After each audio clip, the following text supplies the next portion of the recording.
புத்தாண்டு நல்வாழ்த்துக்கள். அதாவது நம்ம தமிழர்கள் தமிழ் புத்தாண்டை தான் நம்ம வந்து விசேஷமாக கொண்டாடணும் அப்படின்ற ஒரு அமைப்பில் வந்துட்டு இந்த தமிழ் புத்தாண்டு அப்படிங்கிறது வரக்கூடிய ஏப்ரல் 14 தொடங்க இருக்குது. நம்மளுடைய தமிழர்களுடைய ஒரு பண்பாட்டில், நம்மளுடைய கணித முறைகளில், நம்மளுடைய சாஸ்திர முறைகளில் முன்னோர்கள் வகுத்து கொடுத்தது எது அப்படின்னு கேட்டிங்கன்னா சித்திரை 1 தான் நமக்கு தமிழ் புத்தாண்டு. பிறக்க போகிற தமிழ் புத்தாண்டு இந்த சித்திரை 1 அப்படிங்கிறது விஸ்வாசு வருடம். அதாவது 60 வருடங்கள் தமிழருக்கு பிரபவ விவ சுக்ல பிரமோத்துத பிரம்மோத்பத்தி ஆங்கிரச ஸ்ரீமுக பவ யுவ தாது ஈஸ்வர வெகுதானியா அப்படின்ட்டு 60 வருடங்கள் தமிழ் வருடங்கள் கொடுக்கப்பட்டிருக்கு. அதில் 39வது வருடமானது விஸ்வாசு வருடம். இந்த வருடத்தை நோக்கி தான் நம்ம அடியெடுத்து வைக்கிறோம். நம்ம தமிழர்களுடைய கலாச்சாரப்படி பல்வேறு மதங்களும் பல்வேறு இனங்களும் பல்வேறு கலாச்சாரங்களும் இருந்தாலும் இந்த உலகத்தினுடைய ஆதி கர்த்தா, ஜோதிட சாஸ்திரத்தினுடைய ஆதி கர்த்தா அப்படிங்கிறவங்க தமிழர்கள் தான். அப்படிங்கிறதுல எல்லளவு கூட மாற்றம் இல்லை அப்படிங்கிறத நீங்கள் நல்லா புரிஞ்சுக்கணும். இந்த உலகத்துக்கு சாஸ்திரத்தையும் நாள்காட்டியும் வான சாஸ்திரத்தையும் தொகுத்து கொடுத்தவங்க யாருன்னு கேட்டால் நம்ம தமிழர்கள். நம்ம தமிழ் புத்தாண்டை நம்ம மற்றவங்களுக்கு கொடுத்துட்டு மற்றவங்களுடைய கேலண்டர் எடுத்து நம்ம பயன்படுத்திக்கிட்டோம். இது மிகப்பெரிய ஒரு தவறு. இந்த இடத்துல நம்மளுடைய தமிழ் புத்தாண்டை நம்ம பின்பற்றணும்னு சொல்லி ஒரு வேண்டுகோளை நம்ம வச்சுட்டு இந்த தமிழ் புத்தாண்டு எப்படி இருக்குது அப்படிங்கிற அமைப்பையும் தமிழ் புத்தாண்டு என்ன, தமிழ் புத்தாண்டுடைய சிறப்புகளையும் நம்ம வந்து பேசுவோம். நாள் என் செய்யும் வினைதான் என் செய்யும் என்னை நாடி வந்த கோள் என் செய்யும் கொடுங்கூற்று என் செய்யும் கூரேசர் இருந்தாலும் சிலம்பும் சதங்கையும் தண்டையும் சண்முன் தோளும் கடம்பும் என் கண்முன் வந்து தோன்றினேன். அதாவது நம்மளுடைய தமிழ் கடவுள் அப்படிங்கிறவர் முருகன் தாங்க. அகத்தியருக்கு தமிழை கற்றுக் கொடுத்தவர் யாருன்னு கேட்டிங்கன்னா முருகன் தாங்க. முருகன் தான் தமிழ் கடவுள். அதாவது அவருடைய பிறப்பு வேணால் நம்ம வந்து சிவன் பார்வதி அப்படி இப்படின்னு நம்ம சொல்லலாம். ஆனால் தமிழுக்கென்ற ஒரு கடவுள், தமிழினுடைய ஆதி கர்த்தா அப்படிங்கிறவங்க யாருன்னு கேட்டிங்கன்னா முருகன் தான். ஸோ அதனால் நம்ம முருகனை வணங்கி நம்ம இந்த பதிவை தொடர்வோம். சித்திரை 1 அப்படிங்கிறது ஏப்ரல் 14 ஆங்கில கணக்குப்படி. ஆங்கில கணக்கை தயவு செஞ்சு யாரும் எடுத்துக்க வேணாம். ஆங்கில நாள்காட்டி தவறானது தான். இது வந்து நம்ம சவால் விட்டே சொல்லலாம். ஒரு 15 நாட்கள் ஆங்கில நாட்காட்டியில் காணாமல் போய் அதை தேடி கண்டுபிடிச்சி அதுக்காக நாட்களை திருத்தின ஒரு வரலாறு நம்ம வரலாறு இருக்குது. நல்லா தெரிஞ்சுக்கோங்க. இன்னையிலேருந்து இன்னும் நூற்றுக்கணக்கான வருடங்களுக்கு கிரகணத்தை ஆதி காலத்திலே குறித்து வச்சுருக்காங்க நம்ம முன்னோர்கள். ஸோ அப்படிப்பட்ட நம்மளுடைய தமிழ் வருடப்பிறப்பான விஸ்வாச வருடப்பிறப்பு எப்படி நடக்குது அப்படின்னு பார்த்தீங்கன்னா, திங்கட்கிழமை அன்னைக்கு பிரதமை திதியில் சுவாதி நட்சத்திரத்தில் வஜ்ரம் நாமயோகத்தில் கௌளவ கரணத்தில் பிறக்க இருக்குது. இந்த சித்திரை 1 தாங்க கேரளாவில் ஐயப்பனுக்கு நடை திறப்பு முதல்ல நடக்கக்கூடிய நாள் அப்படின்னா சித்திரை விசு அப்படின்னு சொல்லுவாங்க. விசு அப்படின்னா சமப்படுத்துதல் அப்படின்னு பேர். சித்திரை விசு அப்படிங்கிறத கேரளாவில் விசேஷமாக கொண்டாடுறாங்க. ஏன்னா நம்மகிட்டேருந்து பிழிஞ்சு போன ஒரு மொழி வந்து மலையாளம் அப்படிங்கிறது.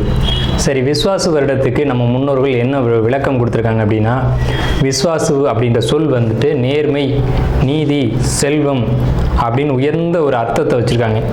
நம்முடைய தமிழ் மொழிக்கு நம்ம தமிழ்லேயே அர்த்தங்கள் தேட வேண்டிய ஒரு காலகட்டம் வந்தாச்சு. சரி, இந்த விஸ்வாசு வருடம் அப்படிங்கிறது நேர்மை, நீதி, செல்வம் அப்படிங்கிற ஒரு அர்த்தத்தில் வருது இந்த சொல் அப்படிங்கிறது. இந்த விஸ்வாசு வருடத்துக்கு உண்டான பலன்களாக நம்ம முன்னோர்கள் என்ன சொல்லியிருக்காங்க அப்படின்னு பார்த்தீங்கன்னா, விஸ்வாசு வருடம் தன்னில் வேளாண்மை ஏறும், பசுமாடும் மாடும் பழிக்கும், சிசு நாசம், மறையோர்கள் வாழ்வார்கள், மாதவங்கள் மீறுமே, மற்றுலகில் உண்டு மலை அப்படின்னு சொல்லியிருக்காங்க. மற்றுலகில் உண்டு மலை அப்படின்னு முடிக்கிறாங்க. இதனுடைய அர்த்தம் என்னன்னு கேட்டிங்கன்னா, இந்த வருடம் விஸ்வாசு வருடம் அப்படிங்கிறது ஒவ்வொரு 60 வருடங்களுக்கு ஒரு முறை 39 ஆண்டாக பிறக்கக்கூடிய இந்த விஸ்வாசு வருடமானது வருகின்ற காலகட்டத்தில் எல்லாம் வேளாண்மை உயரும் அப்படின்னு சொல்லியிருக்காங்க. மாடும் பழிக்கும் அப்படின்னா நம்மளுடைய பசுமாடுகள் அப்படிங்கிறது நல்ல ஒரு முன்னேற்றத்தை அடையும். மாடு ஆடுகளுக்கு ஒரு நல்ல தீவனங்கள் கிடைத்து அதுவும் நல்ல செழித்து வரும். ஆதி காலத்தில் வந்து மாடை தான் செல்வமாக குறிப்பிட்டிருக்காங்க. இன்றைக்கி வந்து பணம் அப்படின்ற ரூபாய் தாள்களை நம்ம வந்து பணமாக குறிப்பிட்றோம். ஒரு முன்னோர்கள்லாம் வந்து மாடு எவ்வளோ இருக்குது, மாட்டினுடைய அந்த குப்பை வந்து வேஸ்ட்டெல்லாம் எங்கே ஒரு மனிதன் வந்து எங்கே சேகரிக்கிறானோ அதை போய் முதல்ல பார்ப்பாங்கங்க. அதை வச்சு தான் அவனுடைய செல்வம் என்னன்றதை குறிப்பிட்டு பொண்ணு கொடுக்குறதா இருக்கட்டும், பொண்ணு எடுக்கிறதா இருக்கட்டும், இதெல்லாம் நம்முடைய மரபில் இருந்து வந்த ஒரு விஷயம். ஸோ அப்போ இத்தனை மாடுகள் இருந்தால் தான் அவன் செல்வந்தன் அப்படின்ற ஒரு கான்செப்ட் வந்து முன்னோர்கள் நமக்கு காமிச்சிருக்காங்க. அப்படிப்பட்ட பசுமாடுகள் மாடும் பழிக்கும் அப்படின்ற ஒரு வார்த்தையை வந்து அங்கே குறிப்பிட்டிருக்காங்க. சிசு நாசம் அப்படின்ற வார்த்தையை சொல்கிறாங்க. மறையோர்கள் வாழ்வார்கள். மறையோர்கள்னு யாருன்னு கேட்டிங்கன்னா சமுதாயத்தில் முக்கியமாக இருக்கக்கூடிய பெரியவங்க, மற்றவங்களுக்கு வழிகாட்டக்கூடியவங்க வாழ்வாங்க அப்படின்ற சொல்லியிருக்காங்க. மாதவங்கள் மீறுமே அப்படின்ற ஒரு வார்த்தையும் வருது. மாதவங்கள் மீறும் அப்படின்னா ஒழுக்கக்கேடான செயல்பாடுகளில் மனிதர்கள் நடக்க வேண்டிய காலகட்டங்கள் வரும். ஒழுக்கக்கேடுனா என்னங்க? இந்த விரல் தான் ஒழுக்கக்கேடு, இந்த ஒற்றை விரல் தான். இந்த விரலை வச்சு தான் நம்ம பட்டனை அமுக்கிறோம், காசு வாங்கிட்டு அமுக்கிறோம். இதுதான் மாதவங்கள் மீறுமே அப்படின்றது. ஸோ அந்த மாதிரிலாம் இல்லாமல் மனசாட்சிக்கு துரோகம் செய்யாமல் யார் நீதி பரிபாலனம் செய்வாங்க அப்படின்றத தெரிஞ்சு சரியான வாக்களித்து நல்ல தலைவனை தேர்ந்தெடுக்க வேண்டிய காலகட்டங்கள் அப்படிங்கிறத இங்கே மறைமுகமாக இந்த விசுவாச வருடத்தினுடைய வெண்பா பாடல் அப்படிங்கிறது நமக்கு சுட்டி காட்டுது. இந்த சித்திரை வருட பிறப்பானது மகர லக்னம்னு சொல்லக்கூடிய சர லக்னங்களில் விழுகுது. எப்படின்னு கேட்பீங்க? தமிழனுடைய கணக்குப்படி சூரியன் எப்போது கிழக்கு வானில் உதிக்கிறதோ அதுதான் லக்னம். ஸோ சித்திரை மாதம் 1ஆம் தேதியானது உதிக்கக்கூடிய நேரம் அப்படிங்கிறது கிழக்கு வானத்தில் சூரியன் உதிக்கக்கூடிய அந்த டைம் அப்படிங்கிறது 2:22 அதிகாலை மணி 2:22க்கே சூரியன் கிழக்கு வானத்தில் உதிச்சிடறாரு. அப்போ அது லக்னமாக போட்டுக்கணும், இந்த வருடத்தினுடைய பிறப்பு லக்னமாக போட்டுக்கணும். ஸோ அப்படி நம்ம போடும்போது மகர லக்னம் சர லக்னத்தில் விழுகுது. முன்னோர்கள் சித்திரை 1ஆம் தேதி அப்படிங்கிறத கண்டறிஞ்சு அந்த 1ஆம் தேதி தொடங்கக்கூடிய லக்னத்தை கண்டறிஞ்சு அதுக்கான பலன்களை பஞ்சாங்கங்களில் எழுத ஆரம்பிச்சிருக்காங்க. ஸோ அதன் அடிப்படையில் சர லக்னமான மகர லக்னத்தில் இந்த புத்தாண்டு அப்படிங்கிறது பிறகுது. இது ஒரு விசேஷமான ஒரு விஷயந்தான். ஏன் அப்படின்னு கேட்டிங்கன்னா, அந்த மகர லக்னத்துக்கு அதிபதியான சனி பகவான் ஒரு பலமான ஒரு நிலையில் வருடப்பிறப்பின் போது இருப்பாங்க அப்படிங்கிற ஒரு விசேஷமான ஒரு அமைப்பில் இந்த வருடப்பிறப்பு அப்படிங்கிறது விஸ்வாச வருடம் பிறக்கின்றது. ஸோ இந்த விஸ்வாச வருடம் பிறக்கும் போதே நமக்கு ஒரு நல்ல செய்தி கிடைச்சாச்சு, இந்த வருடம் நன்றாக இருக்க போகுது அப்படிங்கிற ஒரு விஷயம். சரி, இதை சித்திரை மாதம் தான் நீங்கள் தமிழருடைய கலாச்சாரம் அப்படின்னு சொல்றீங்களே, இதுக்கு ஏதாவது ஆதாரம் இருக்கா அப்படின்னு கேட்டிங்கன்னா கண்டிப்பாக இருக்கிறது. புறநானூறு அப்படின்ற ஒரு தமிழ் இலக்கியம் இருக்குது. அதில் போய் தேடி பார்த்தீங்க அப்படின்னா தலைநாள் பூத்த பொன் இணர் வேங்கை அப்படின்ற சொல்லும், கனிவேங்கை நன்னாளே நாடி மலர்தலால் அப்படின்ற வார்த்தை வரும். அதாவது சித்திரை மாதத்தில் பூக்கள் அதிகமாக பூத்து குலுங்கும். அதனால தலைநாள் அப்படின்ற சொல்ல யூஸ் பண்ணுறாங்க. தலைநாள்னா முதல் மாதம் அப்படின்னு, தலை மாதம் கடை மாதம் அப்படின்னு பிரிக்கிறாங்க. கனிவேங்கை நாடி மலர்தலால், கனிவேங்கை நல்லான் நாடி மலர்தலால், அந்த பூக்கள் பூக்கிறதுனால அந்த கனிவேங்கை மாதம் அப்படிங்கிறதையும் தலைநாள் பூத்த பொன் இணர் வேங்கை அப்படின்ற சொல்லும் புறநானூறு அப்படின்ற இலக்கியத்தில் தமிழ் மாதம் முதல் மாதம் சித்திரை மாதம்ன்ற குறிப்பீடு அங்கே இருக்குது. சரிங்களா? வண்ண மலர்கள் பூத்து குலுங்கக்கூடிய ஒரு பொன்னான மலர்கள், பொன் போன்ற மலர்கள். இன்றைக்கும் கேரளாவில் ஒரு மஞ்சள் நிறத்தில் தங்க நிறத்தில் பூக்கக்கூடிய பூக்களை பறித்து அவங்க விசேஷத்துக்கு சித்திரை 1 அன்னைக்கு கொண்டாடுறாங்க. அவங்க தமிழ் பண்பாடை பின்பற்றுறாங்க அப்படின்றத இதை நீங்கள் தெரிஞ்சுக்கலாம். சரிங்களா? இப்போ இந்த சித்திரைக்கு அதிதேவதை யாருன்னு கேட்டிங்கன்னா மகாவிஷ்ணு. மகாவிஷ்ணு தான் காக்கக்கூடிய கடவுள் அப்படின்னு சொல்கிறாங்க. மகாவிஷ்ணு எங்கும் நிறைந்தவர் அப்படின்னு சொல்கிறாங்க. சரிங்க சார், சித்திரை மாதம் விசேஷங்களை கொண்டாடலாமா அப்படின்ற ஒரு கேள்வி வரும். 100% கொண்டாடலாம். ஏன்னு கேளுங்க. இதுக்கு உதாரணம் ராமர் தான். ராமர் பட்டாபிஷேகம் ஏற்ற மாதம் எதுன்னு கேட்டிங்கன்னா சித்திரை மாதங்க. அப்போது விலக்கப்பட்ட மாதங்கள் அல்ல, இது விசேஷத்துக்கு ஏற்றுக்கொள்ளப்பட்ட மாதம் எதுன்னு கேட்டிங்கன்னா சித்திரை மாதம்தான். பகவத்கீதையிலே ஒரு வார்த்தை வருது, ருதுக்களில் நான் வசந்த ருதுவாக இருக்கிறேன் அப்படின்னு கிருஷ்ணன் சொல்கிறார். நம்மளுடைய வாக்கியம்ல, இது பகவானுடைய சொல். அப்போ வசந்த ருது அப்படின்றது எதுன்னு கேட்டிங்கன்னா சித்திரை 1 தான் வசந்த ருதுனுடைய தொடக்கம். வசந்த காலம் அப்படிங்கிறது வெயில் காலம் அப்படின்னு தான் பேர், கோடை காலம் அப்படின்னு பேர். வசந்த காலமானது சித்திரை வைகாசி, இந்த 2 மாதத்தையும் வசந்த காலம் அப்படின்னு குறிப்பிடுறாங்க சமஸ்கிருதத்தில். அப்போ இந்த வசந்த காலம் எனக்கு பிடித்த ருது அப்படின்னு சொல்கிறாரு கிருஷ்ணர். ஸோ ராமர் பட்டாபிஷேகம் ஏற்றுக்கிட்ட நாட்கள் எது அப்படின்னு கேட்டிங்கன்னா சித்திரை மாதம். அப்போ சித்திரை மாதம் புது வீடு வாங்கலாம், புது வீடுக்கு கிரகப்பிரவேசம் பண்ணலாம், புது மனை எழுப்பலாம், மனை சம்பந்தப்பட்ட விஷயங்கள், மங்கள காரியங்கள், இது எல்லாம் செய்வதற்கு உகந்த மாதம் சித்திரை மாதம். திருவோண நட்சத்திரம், திருவோண நட்சத்திரத்துக்கு இந்த விசுவாச வருடம் எப்படி இருக்குது? பெருமாளுடைய நட்சத்திரம். ஸோ இந்த திருவோண நட்சத்திரத்துக்கு இந்த காலகட்டம் பர்டிகுலராக விசுவாச தமிழ் வருடம் 39வது தமிழ் வருடம் எப்படி இருக்குது அப்படின்னு பார்த்தீங்க அப்படின்னா ரொம்ப ரொம்ப ரொம்ப மிகப்பெரிய யோகங்களை கொடுத்துருக்கு. யோகம்னா புதிய வீடு, புதிய வாகனம், புதிய சொத்து, புதிய காரு, புதிய வாகனம், ஏதேனும் ஒன்று உங்களுக்கு எது தேவைன்னு நீங்கள் நினச்சிங்களோ அந்த யோகம் உங்களை தேடி வருது. அதை பயன்படுத்திக்கோங்க. கடந்த காலகட்டங்களில் நடந்த கசப்புகள் விட்டுடலாம், அதை திரும்பவும் எண்ணி பார்க்க வேணாம். திருவோணத்துக்கு திருமணம் இல்லைன்றவங்களுக்கு திருமணம், குழந்தை இல்லைன்றவங்களுக்கு குழந்தை. இந்த மாதிரி உங்கள் வாழ்க்கைக்கு எது அடிப்படை தேவையோ அது நிறைவேறும்.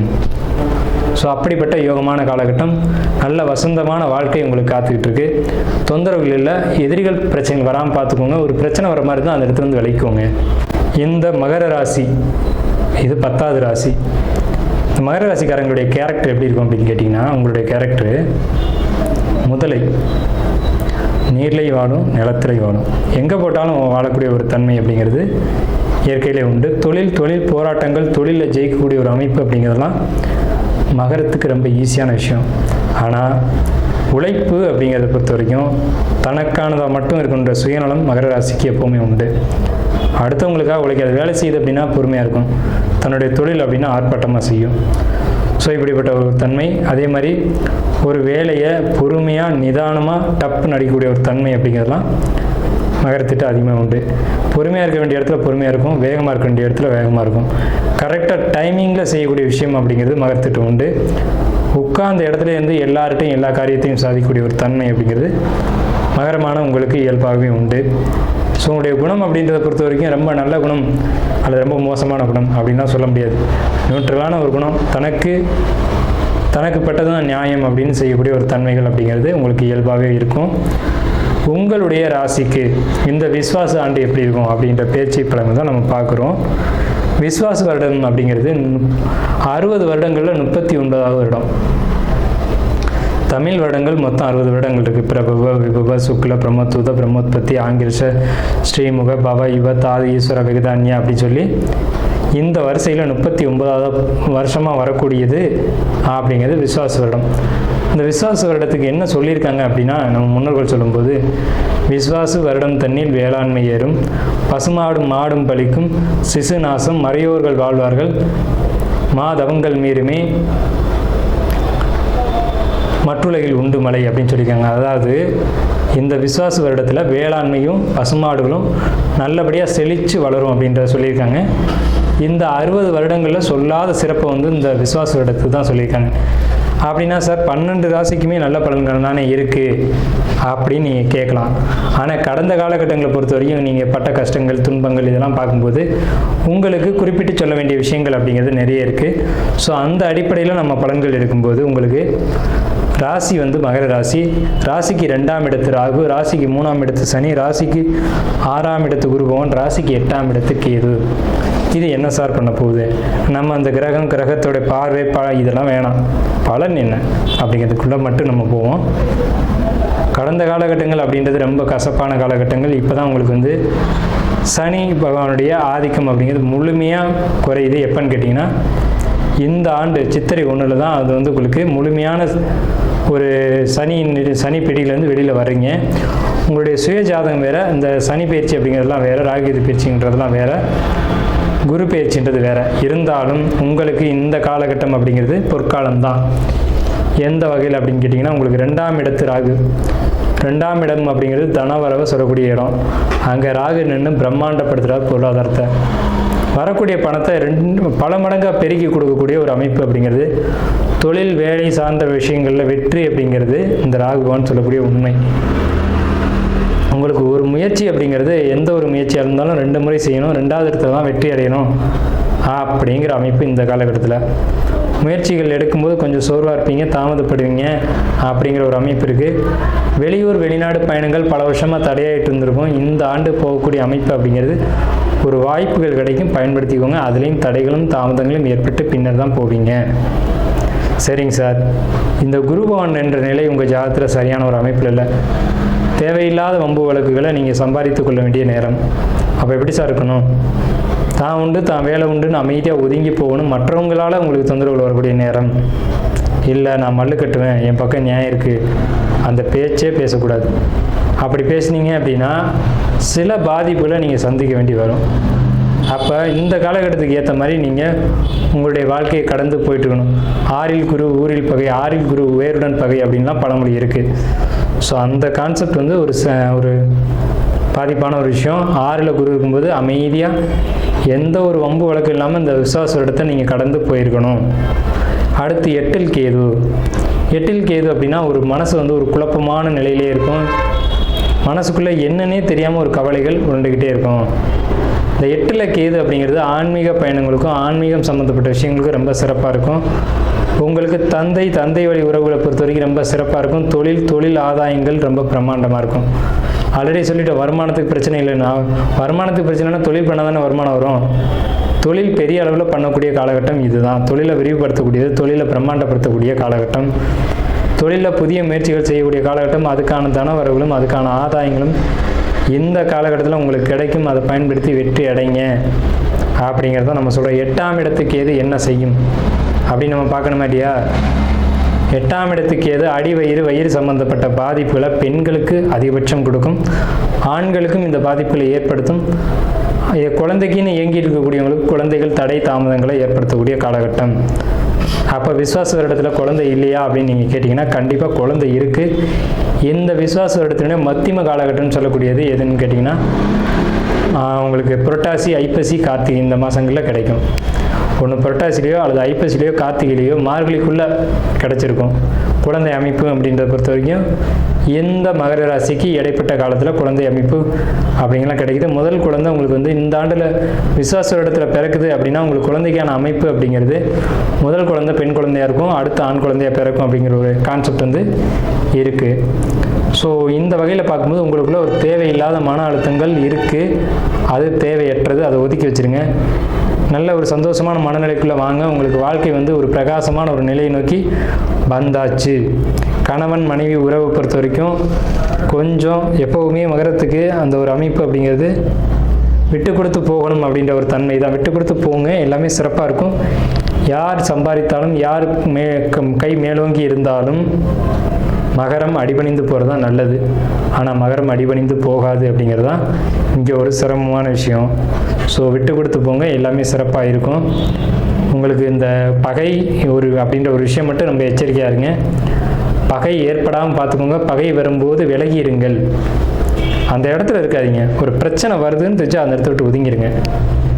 பிரச்சனை வர்றதுக்கான காரணக்கர்த்தா நம்ம கூட இருக்கலாம், நம்மளை கூப்பிட்டு கூட உங்களுக்கலாம். ஒதுங்கி போயிட்டோம்னா அடுத்த நாள் பார்த்துக்கலாம் அந்த பிரச்சனையை அப்படின்ற சிந்தனையோடு அந்த இடத்த விட்டு நகர்ந்துருங்க.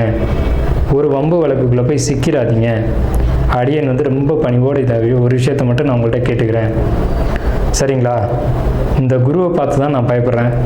ஸோ உங்களுக்கு எல்லாமே பாசிட்டிவாக இருக்குது. புதிய வீடு கட்டக்கூடிய அமைப்பு, குழந்தை பெறக்கூடிய அமைப்பு, ஆலய வழிபாட்டுக்கான அமைப்பு, நீங்கள் ஆசைப்பட்ட அனைத்தும் நிறைவேறக்கூடிய காலகட்டம் உங்கள் வாழ்நாளில். இது ஒரு மைல்கல்லாக இருக்கும் இந்த விஸ்வாச வருடம் அப்படிங்கிறது. பார்த்துக்கோங்க. நல்ல வீடு கட்டணும் அப்படின்னு வாழ்க்கையில் எல்லாருக்குமே ஒரு லட்சியம் இருக்கும். நல்ல வாகனம் வாங்கணுன்ற லட்சியம் எல்லாருக்குமே இருக்கும். இயற்கையில் 12 ராசிக்குமே இருக்கும். அதில் மகர ராசிக்கு அந்த எண்ணங்கள் ஈடேறி அந்த எண்ணங்கள் வெற்றி அடையக்கூடிய காலகட்டம் இதுதான். இந்த காலகட்டத்தை மிஸ் பண்ணாதீங்க. இந்த விஸ்வாச இடத்துல எல்லா வளங்களும் எல்லா செல்வ நலங்களும் உங்களுக்கு கிடைக்கும். அதை பயன்படுத்தி வெற்றி அடைங்க.